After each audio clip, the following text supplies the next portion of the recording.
Bonjour à tous. Alors cette fois-ci, ce n'est pas une course ou un marathon.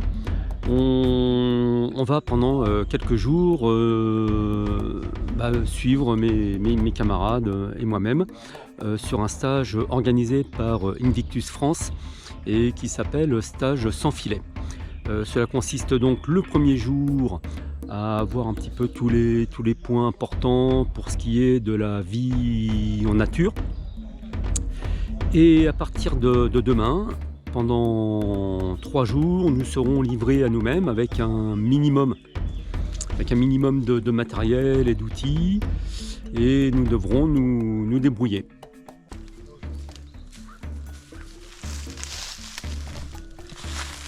Alors voilà, là nous en sommes à la phase construction du camp. Donc chacun installe son hamac et son tarp pour la nuit. Voilà personnellement où je vais passer la nuit. Donc là le hamac il fait un peu hamac de Avatar, il se referme quand on est dedans, mais c'est très bien. Pour certains c'est le grand luxe avec la moustiquaire. On n'a pas beaucoup de moustiques, en plus il y a du vent là. Il y en a quelques-uns, j'en ai fracassé deux. Ah ouais? Il y en a quand même.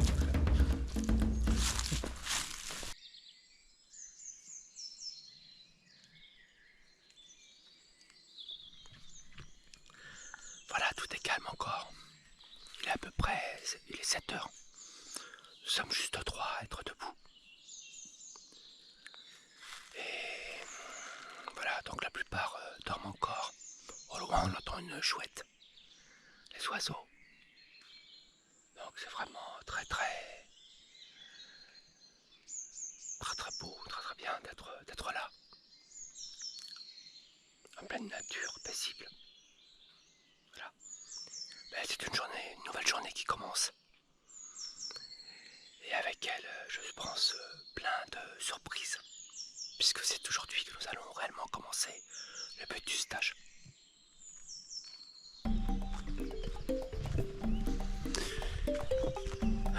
Là je m'éloigne un petit peu du camp parce que je vais à la salle de bain. Sinon la nuit était bonne, un peu fraîche, mais bon sans plus, hein, franchement, franchement vraiment aucun problème quoi. Alors c'est vrai qu'il n'y a pas beaucoup d'eau, mais suffisamment en fait hein, pour pouvoir se faire une petite toilette. Pas de problème.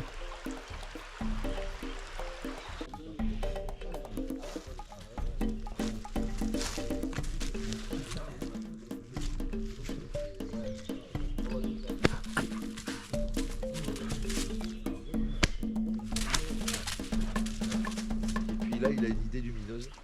Il vous dit, les gars, si ça vous intéresse, l'an prochain, on peut se faire on peut allier l'utile et l'agréable. On peut se faire un putain de road trip au Honduras là-bas. Je suis connecté avec une agence de l'ONU et tout, avec des humanitaires. Ils ont besoin de gars et tout pour aller ravitailler un village en bouffe et tout. Et donc, vous voilà enquillé. Le jour arrive, vous prenez l'avion, vous arrivez au Honduras et tout là-bas. Et là, vous allez ravitailler un village paumé dans la pampa, par des routes improbables. Et puis à un moment donné, il y a un gros orage, il y a un éboulis sur la route, et le convoi se casse la gueule. Donc gros accident, vous vous en sortez vivant, les guides sont morts, les conducteurs sont morts, vous êtes au fond du rec là, avec les camions qui ont explosé dans le torrent et tout. Donc vous allez cannibaliser ce que vous trouvez. Et donc votre plan initial, c'est de rejoindre le village avec vos propres moyens. Parce qu'au village, même si c'est des locaux, ils savent se démerder, etc. Et vous êtes un peu à la ramasse, quoi. La bouteille de whisky, c'est juste pour allumer le truc. Pour faire du poids. Non, c'est si vous êtes blessé pour. Ah, pour désinfecter. C'est pas con. C'est votre désinfectant. Hein, C'est pas con, c'est pas non. con. Donc nous voilà partis. Donc là, on a estimé à peu près 4 km pour arriver au bivouac de ce soir. On a fait le ravitaillement avec ce que l'on avait. Et puis voilà, donc on s'est réparti le matériel, la nourriture, le couchage. Et puis voilà, advienne que pourra. Alors, comme vous pouvez le constater, on va dire que le sac à dos n'est pas des plus agréables à porter, puisque vous avez les lanières là, qui passent ici. C'est pas des plus confortables. Hein, on fait beaucoup mieux maintenant. Mais bon, c'est comme ça. Hein. Donc, suite à l'éboulement et puis la destruction du 4x4, on n'a pas le choix. Il faut avancer.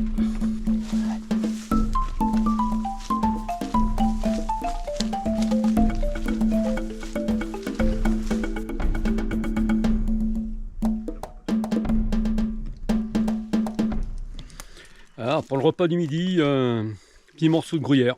Voilà. Un gros morceau de gruyère. Ouais, un gros quand même. Mais un petit repas.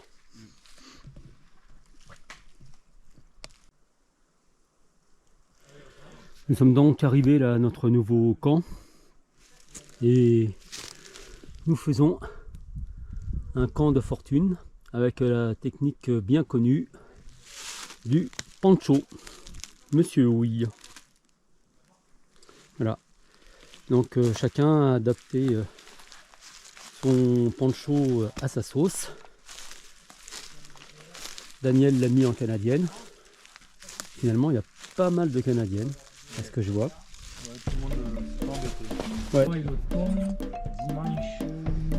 dimanche c'est la fête. Tiens, t'as le droit parce que la caméra c'est lourd. Merci. Dimanche on va se gaver.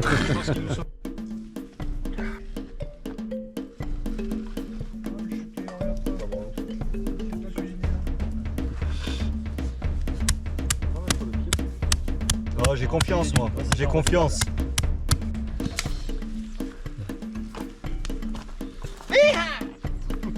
Oh, pour encore un petit peu. Hein. Ah ouais. Comment moudre du café à l'état sauvage. Un gourdin, 2 bourrins. Alors je passe à la vitesse supérieure. Oh là là. Cornet de bif, ça reste tout ça. C'est le café filtre en fait. Quand tu demandes un régulier, t'as Mais ouais, ouais, mais c'est t'as ça. un café filtre et léger. Moi j'aime bien. Donc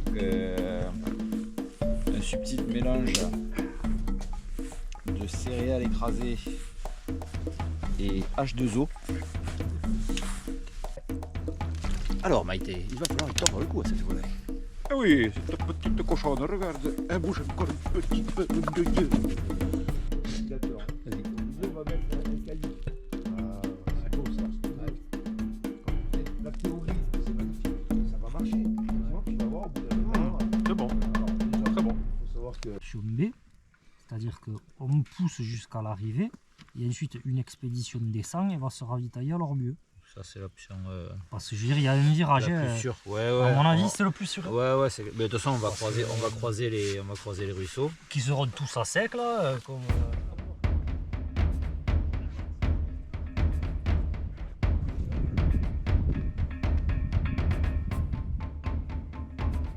Nous sommes donc en train de faire notre deuxième bivouac. Et comme ils annoncent de la pluie cette nuit, donc on prend nos précautions. Et puis par rapport à la nuit dernière qui a été un petit peu fraîche et vraiment très très inconfortable au niveau du sol, puisqu'on n'a pas grand chose en termes de matériel. Hein.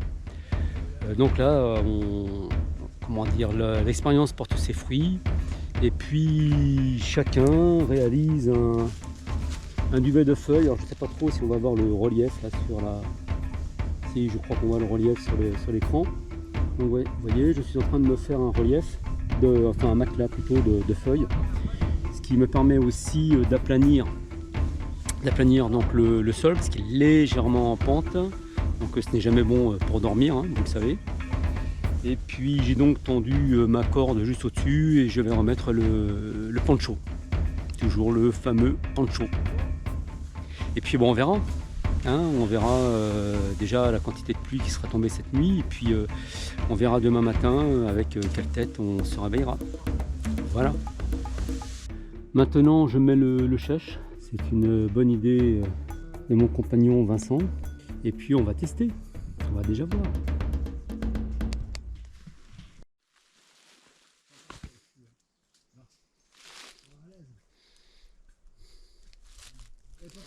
Et franchement, là, un matelas de feuilles, écoutez, je vois vraiment pas pourquoi on se casse les pieds dans les magasins de literie à acheter les matelas. Hein.